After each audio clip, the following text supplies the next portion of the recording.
Saudara-saudari terkasih, saya seringkali merenungkan peristiwa penampakan Yesus sesudah bangkit. Yesus menampakkan dirinya sesudah bangkit justru secara diam-diam. Tidak ada kehebohan. Dia menampakkan diri kepada Maria Magdalena pagi-pagi buta.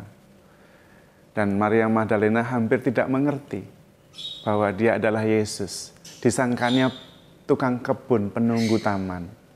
Sebuah peristiwa yang dalam kesunyian, dalam ketenangan, tidak ada kehebohan sama sekali. Padahal seringkali kebangkitan digambarkan Yesus yang naik ke atas awan, dalam kemuliaan, bangkit mulia. Saya juga seringkali bertanya-tanya diri, kenapa Yesus tidak menampakkan diri saja di halaman bait Allah yang luas dan begitu banyak orang ada di situ dalam kemegahannya, lalu heboh dan semua orang jadi percaya. Tetapi setelah saya merenungkan, ternyata memang cara kerja Tuhan itu dalam keheningan, dalam kedamaian. Tidak ada keributan, tidak heboh-heboh. Itulah salah satu tanda cara kerja Tuhan. Dan ini konsisten di dalam kitab suci. Ketika Nabi Elia bersembunyi di dalam gua, Allah berfirman supaya Nabi Elia keluar dan menemui Tuhan. Maka dia keluar. Tetapi dia tidak tahu di mana Tuhan datang. Maka ketika ada angin kencang datang menghancurkan bukit-bukit dan batu-batu, Elia tidak keluar karena Tuhan tidak ada di situ. Ketika ada gempa bumi yang heboh dan ribut, Elia juga tidak keluar karena tidak ada Tuhan di situ. Ketika api datang dan menghanguskan banyak pohon, Elia juga tidak keluar. Baru ketika ada angin sepoi-sepoi, maka Elia keluar menutup mukanya karena dia tidak pantas bertemu dengan Tuhan. Rupanya cara kerja Tuhan itu diam-diam dalam kesunyian. Itu seperti gembala yang masuk ke kandang domba. Dia melalui pintu. Maka domba-dombanya tenang, tidak heboh, tidak ribut. Sementara pencuri masuk tidak lewat pintu. Karena itu pasti domba-domba heboh. Yesus sering digambarkan berdiri di depan pintu dan mengetuk. Supaya kita yang membukakan pintu. Dan Tuhan bisa masuk lalu makan bersama dengan kita. Tidak ada kehebohan. Seperti juga benih yang jatuh ke bumi, ke tanah. Dia kemudian berakar, bertumbuh dalam keheningan, dalam kegelapan. Tapi terus bertumbuh dan menghasilkan buah yang berlimpah. Cara kerja Tuhan sangat jelas, yaitu dalam kedamaian, dalam ketenangan. Tuhan selalu meninggalkan jejak-jejak kedamaian, ketenangan, bukan kegaduhan. Maka kita bisa melihat ciri-ciri karya Tuhan dalam hidup kita. Dalam Yohanes bab 3 ayat 8 dikatakan, engkau tahu ketika ada angin bertiup, kemana arahnya.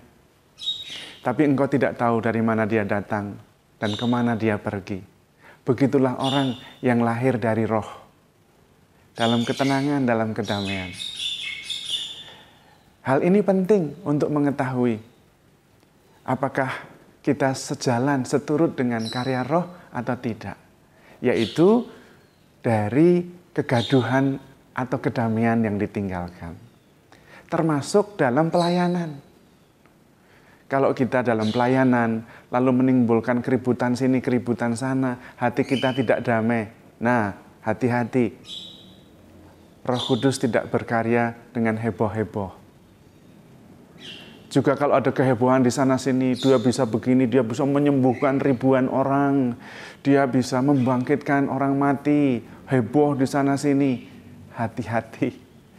Roh Kudus itu kerjanya pelan-pelan, tenang-tenang, tidak heboh-heboh, tidak ribut-ribut. Saya justru terkesan dengan sahabat saya yang baru saja meninggal.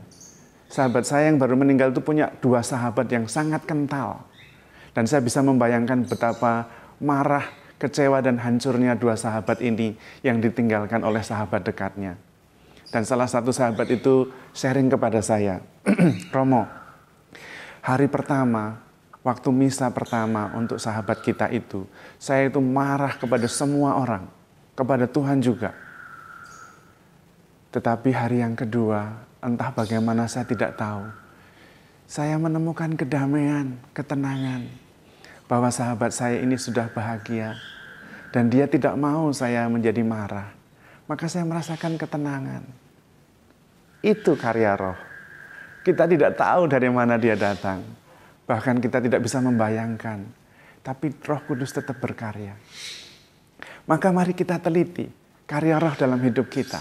Kalau kita punya persoalan besar, coba apa yang membuat kita menemukan kedamaian? Keputusan-keputusan yang seperti apakah yang meninggalkan jejak-jejak kedamaian, ketenangan dalam batin kita? Kalau ada, itu karya Roh. Tapi kalau kita dalam situasi menghadapi persoalan dan kita mengambil keputusan, lalu hasilnya malah ribut, gaduh, sikut sana, sikut sini, menyalahkan ini itu pasti bukan karya Roh. Karya Roh selalu meninggalkan ketenangan, kedamaian. Seperti Tuhan mengatakan, berbahagialah orang yang suci hatinya, karena dia akan melihat Tuhan. Barang siapa, berbahagialah orang yang membawa damai, karena dia akan memperoleh kedamaian. Damai sejahtera, sukacita, ketenangan, itulah tanda karya Roh Kudus dalam hidup kita. Kerajaan Allah itu bukan masalah makanan dan minuman, melainkan masalah damai sejahtera, sukacita di dalam ketulusan. Mari kita lihat dan kita mencoba menemukan karya Roh dalam hidup kita itu dengan melihat jejak-jejaknya yang ditinggalkan oleh karya Roh itu, yaitu kedamaian, ketenangan, keheningan. Yesus sendiri selalu menyempatkan diri untuk pergi ke tempat yang sunyi dan berdoa. Karena disitulah dia bertemu dengan Sang Bapa. Karena karya Allah, karya Roh selalu meninggalkan kedamaian, ketenangan, dan keheningan.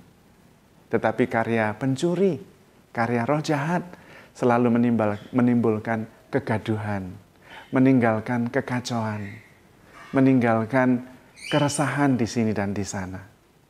Apakah hati Anda penuh damai sejahtera? Anda yang bisa menjawab. Mari kita menyucikan hati kita.